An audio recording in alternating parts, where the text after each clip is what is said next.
All right, good afternoon, everybody. I think we're good on the volume and the camera. Thank you for being here today. Sorry for the weather. We tried to arrange that, but apparently we don't have enough pull to change that. So thank you for joining us this afternoon for the bench dedication in memory of Ginger. I'm David Snow, and I was a proud member of her cohort. Currently, I'm the Director of Military Affairs at the Board of Regents of the University System. So not only was Ginger a classmate, we're also co-workers here at the state system. I see several family members here, and I want to introduce them, and her father will speak shortly. But just to acknowledge everybody that's here, and I don't know if I have all the names, but I believe I do. I know I got her parents, Charles and Rita Horton, are here. Chuck Horton and Malia Horton, her brother and sister-in-law. I know Hannah and Mark McClellan, aunt and uncle, they're over here. Patsy and Brad Buchanan, aunt and uncle, here. And then Ethan and Pete, his two sons, are also here. And we sincerely thank you for being here today for this event as we honor your mother and your daughter. So we also have from UGA and the university system some folks are able to make it. And you might notice the camera. Ginger had many friends who unfortunately could not be here today. If you were here for graduation, you know that and a part of her cohort, we had folks from Ohio State, Rochester, Texas, and they wish they could be here today, and they sorely wanted to do. So we're recording this so we can share the festivities and the memorial with them on Facebook. For those of us that are here, I invite everyone to stay after the ribbon cutting for a short reception and some fellowship.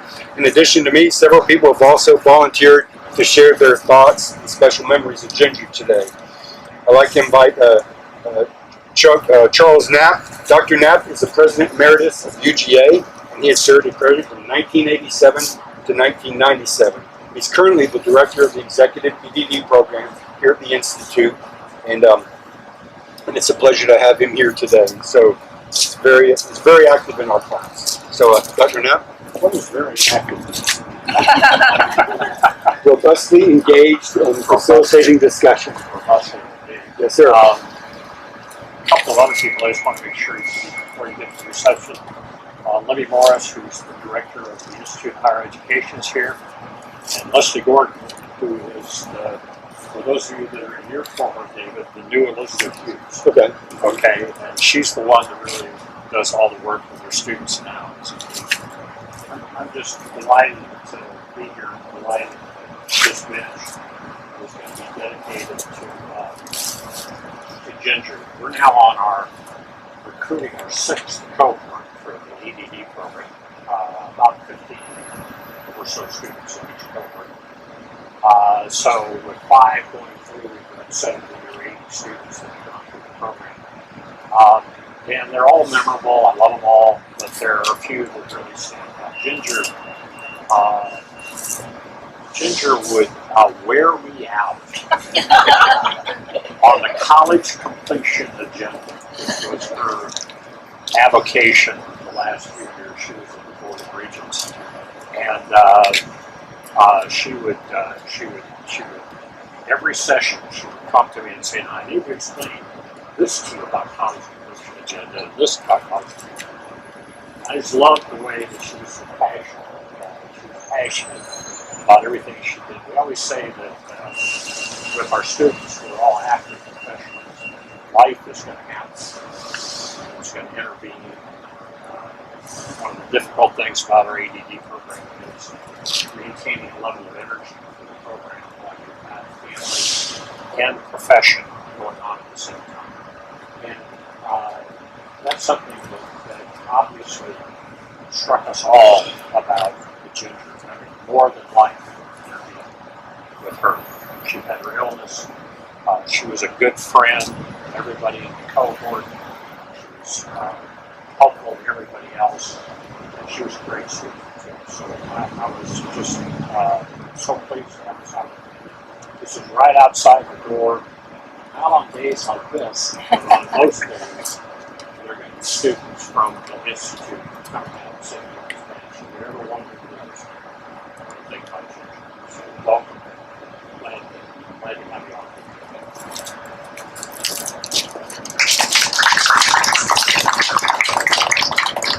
Thank you, Dr. Knapp. As I mentioned, our cohort is currently spread out just as it was when we were students here.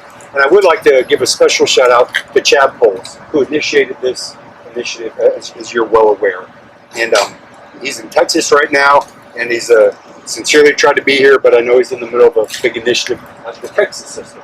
So he's still doing great things in higher education, and I know him and other folks in Ohio, Arkansas, Florida, North Carolina, Ogeechee Tech, and Statesboro would all pass on their best wishes to you and wish it could be here. The one thing that I would like to mention about Ginger, then I'm going to call up Yvette next, another member of our cohort, is Dr. Knapp mentioned just her energy and her attitude. Now, I can tell you at the system office, she was maybe the most positive person I've ever been.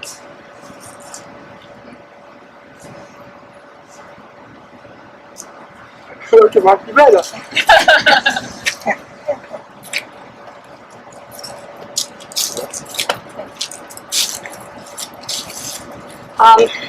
Yvette Upson, and I had the honor to be part of the cohort with Ginger, and I would like to thank the University of Georgia and the Institute of Higher Education for allowing our cohort the opportunity to remember one of our own in this special way.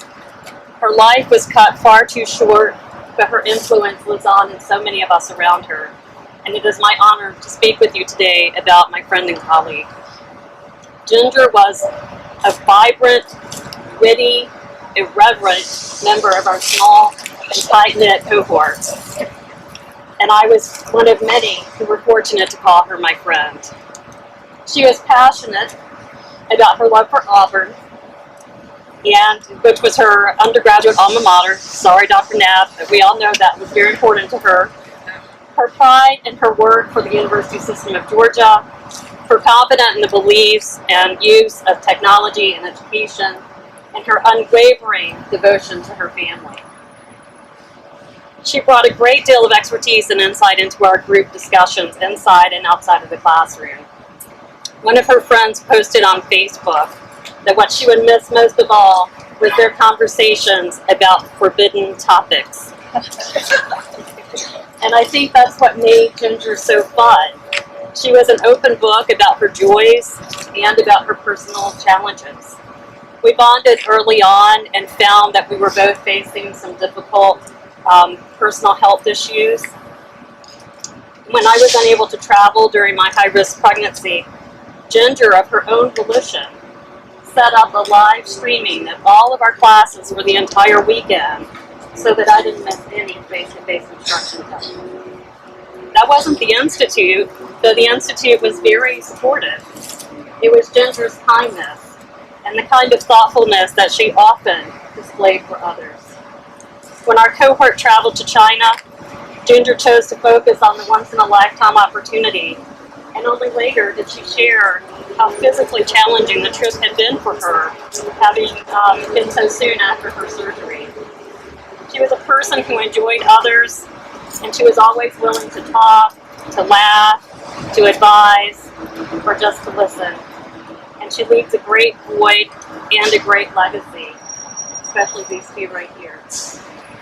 Hopefully other UGA students and colleagues will find solace and connection here on this bench in her honor. Thank you.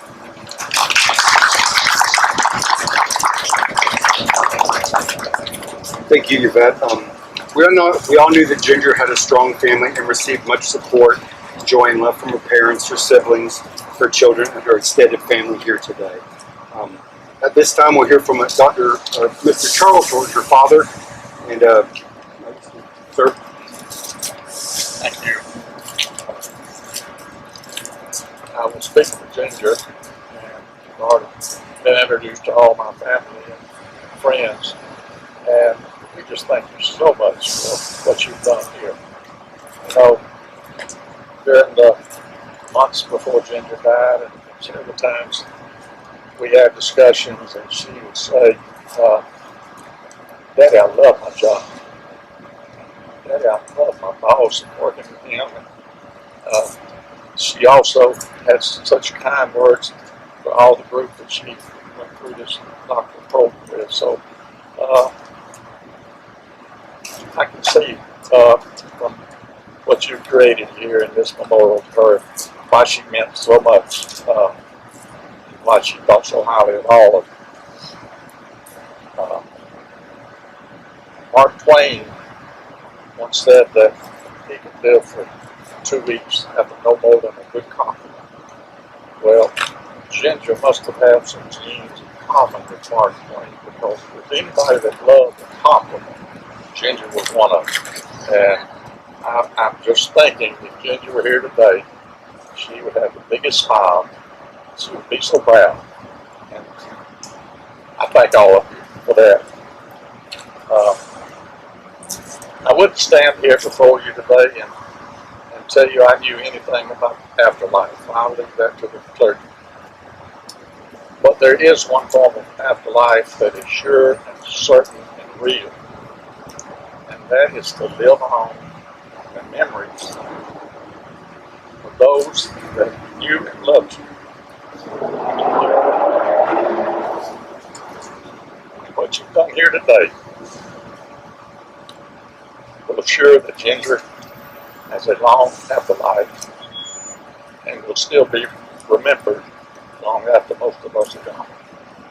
So, on behalf of all our family and friends, I say again, from the bottom of our hearts, we thank you. And for me, I think I will remember Georgia, even though I'm an Auburn man. Georgia's going to be on my mind from now on. Thank you.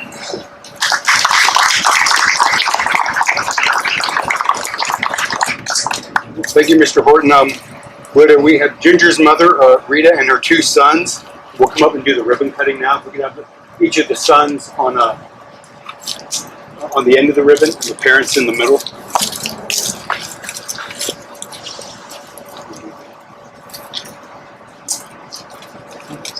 We're going to move these. We try to get some orange and blue for Ginger's affinity. I don't want to knock them over here.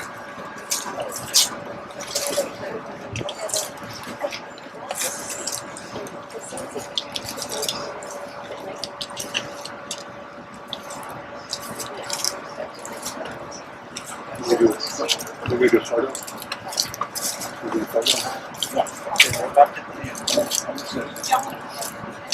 You want to get a photo? Hang on one second. We'll try to get a photo. Tell me when you're ready, photo people.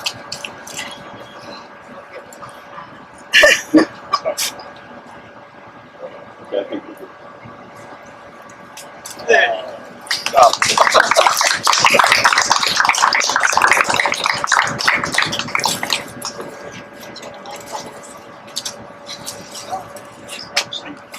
Thank you. Yeah. If you want to have a seat, if we could just take a moment of silence for some reflection.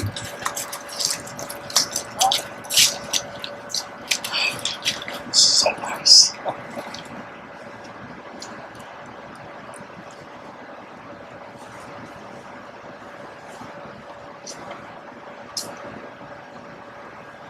Thank you for joining us today. If you could join us inside for some refreshments and fellowship and talk with the family, that'd be appreciated. I thought it was important that you mentioned how much you love your job. And you know, in the Auburn Creed, she's a big Auburn person, the second verse talks about, I believe in education, which gives me the knowledge to work wisely and train my hands and mind to work skillfully. So she's got a good acting.